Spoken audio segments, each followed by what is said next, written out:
let's bring in the Highbreak. Now actually I think the Highbreak for a lot of you is the choice. Well, the one thing of course that is totally missing, well, it's not the one thing, there's a few things missing from the Bigme Highbreak, but the thing that is totally missing is that fingerprint reader, because every single time you unlock it, you have to go ahead and put in a 6-digit PIN, which is quite annoying as well. Now, I don't know also whether it will happen, but this is another thing that will annoy me about the Bigme, is if I get an email, it would be very difficult for me to actually dismiss the notification. So one thing that really does bother me about the Bigme is it quite often, there's just little bits of the software just feels like it doesn't quite fit the screen, or it's, you know, it's just, I mean, let's just take a moment to look at these drop-down menus. And this is just a much nicer developed and designed set of icons than this is. And they've taken the time to get the text right. They've given up on putting any text there at all. That's not the biggest issue, but it's things like that. Just things like, you can see the widgets don't look great in this, whereas they are sized to be a bit nicer here in the quick launcher on Boox. You know, I've added these, but they don't, I mean, this weather widget never worked at all. So it's got widgets, but it's not working as well, really. And there's a lot of times like this with the Bigme Highbreak, you're just thinking it's just not that nice an experience to use. And I think one thing that I've said quite a lot recently about Bigme is that they need to focus on their software experience. They need to focus on not the specs of the thing, not what they're offering in terms of here's the latest thing with this that slightly outdoes what Boox has, but it's the same price as Boox. They want to have a really great software experience. The thing about the Highbreak, of course, is it's an actual phone. And that's the thing that the Palma, if the Palma 2 had mobile connectivity, could make calls and send texts, then I think that this would be a no-brainer. This would be the mobile e-ink device that everybody who's interested in having a more sort of purposeful and more mindful lifestyle, mobile lifestyle, should go for, because this will encourage a habit of reading rather than a habit of scrolling. I think that's a really great thing. And it's a really applaudable thing to do. And the thing is, I've tried and I went wholly over to this, put my main SIM card into this, and it did briefly. I managed without carrying my Z Fold 3. Then I realized there were too many times when I really needed to do something on this essentially portable computer that I have here. And although I can do, did I put OneNote onto this? Yeah, OneNote. Although I can do OneNote on this, I just think, gosh, the experience of using OneNote on this phone is just a much more pleasant place to do that. I've got much more real estate. I've just got it's gone into the full size version rather than the mobile version. Look, so there's lots of things where I just think this is much more practical than this form factor. Lots of times where that is the case. And after having used that foldable for some time, I couldn't live on a phone of that size, even if it was OLED, to be honest. And the clunkiness of the software at times just makes you think, I'll stick with the bigger device, the more full device. I mean, it's stuff like trying to scan a QR code and it doesn't work in the native camera app. You're just like, well, okay, so I'll have to go and download a QR code scanner rather than just scan a QR code on this, and it's double tap to open the camera. And of course the native camera app can do that QR code scanning. So I just think there's so many things where Bigme is behind, certainly a company like Samsung, but just by giving you maybe a more stock Android experience at times, or maybe spending a bit more time developing and making sure those workflows are possible on there, they could have made that better. If I then go back to the point I was making about the Palma, was that actually just zipping around the phone is a much faster experience. You can see it's every single time it's a step behind. Okay, did I even hit the otter button there? Yeah, and I don't know whether it is that because it's the first time booting it. Close everything on both, shall I? So they both get a fair chance.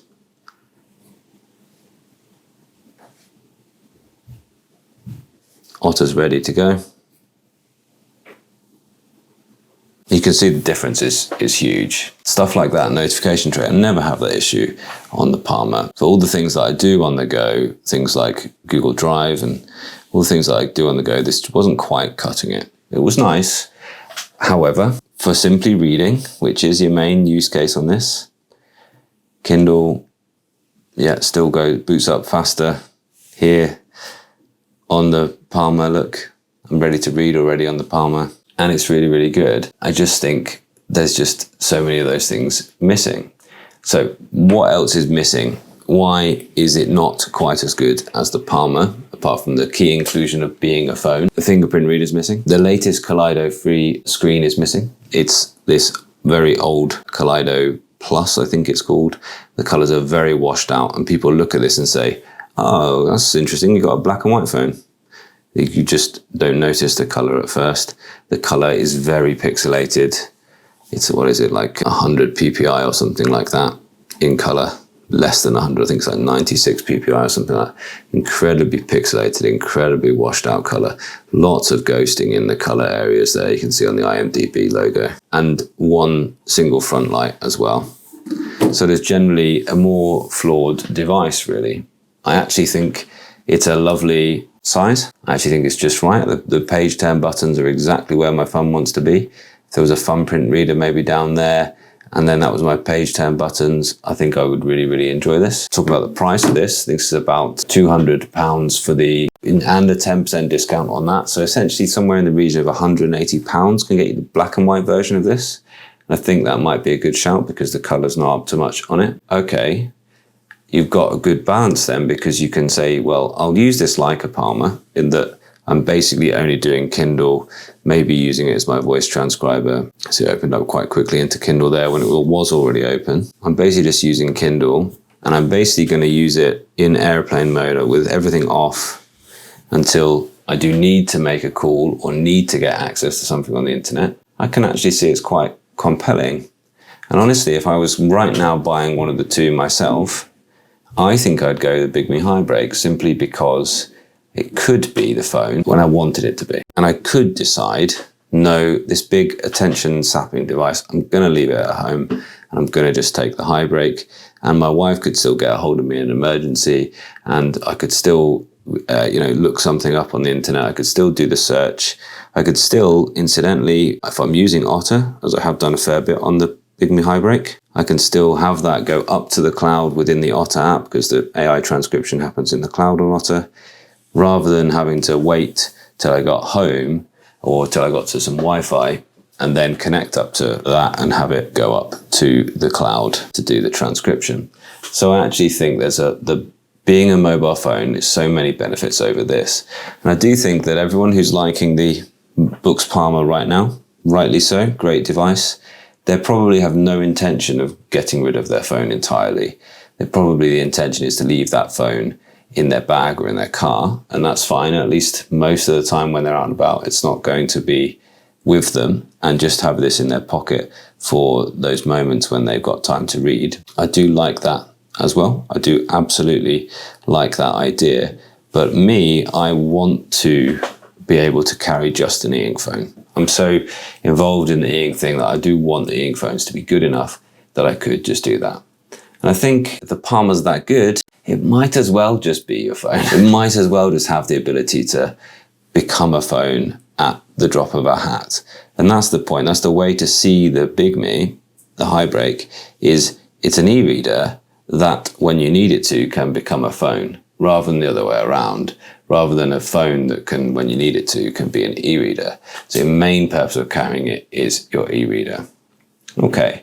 So that's me. Treat it like an e-reader most of the time. Leave it in the airplane mode. Get better battery. Use it for things like podcasts. Essentially, buy the Bigme and use it like a Palma. And then when you need to, you have at least got a phone and you've got mobile connection should you need it. Okay.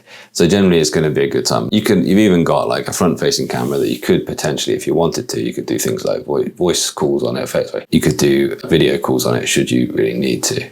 I still think the black and white one though. Oh, and there's Android 11 versus Android 13 there as well. But the software is just nowhere near as smooth. It's nowhere near as good. I was using the Highbreak convincing. No, unfortunately. I mean, it worked. I did it. But there were just times when I was like, I'm needing the big computer, essentially the pocket powerhouse that is the Z Fold of the world. And that's why I didn't buy in the end. I didn't buy a Z Fold 6 this year because I was wanting to go over to the Highbreak, and I did, and I enjoyed it, and it changed a lot of my habits actually. But there've been times recently when I think like, okay, I just want to not have my Z Fold with me because I'm doing too much checking. I'm doing too much like playing the casino, you know, refreshing a feed or something like that. What will I get next? You know, what will YouTube serve me up next if I refresh that type of thing, which isn't really good for you.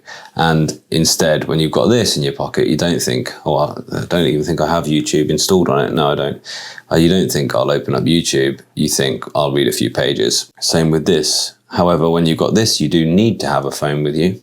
And I tried, just to continue your question, I tried having a smaller smartphone for things like that. But again, I found myself trying to do smartphone things on the small smartphone, and it could be a hotspot for this, but I just don't think that's what this is for. And I think that's not why people have fallen in love with the Palma. I think people have fallen in love with it because it just isn't a phone. And a lot of people, when you talk about this, a lot of people say, I don't want it to be a phone. A lot of people say they're not interested in it having 4G and calls because they want something which is totally different. And they don't want to give up their phone. And I think they don't want to give up their iPhone or their Samsung or any other kind of ecosystem that they're fully involved in. So not yet. The Highbreak, this one wasn't convincing for me.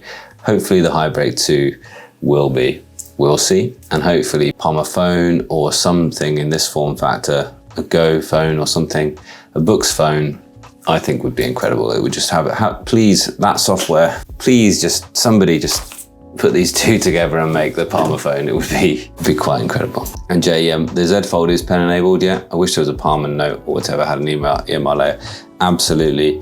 This is pretty much the size of the Samsung Note. This is like S20, so quite an old Samsung.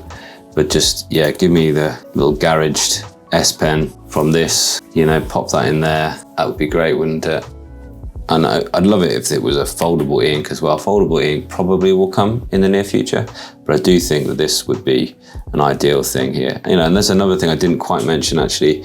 I don't think there is a way, maybe somebody can tell me, although there is Boox Drop on this, I don't think there is a way to just see all of your notes from all of your Boox devices. I don't think there's a way to see all of your notes actually on the device, on the Palma, which I think is a shame really.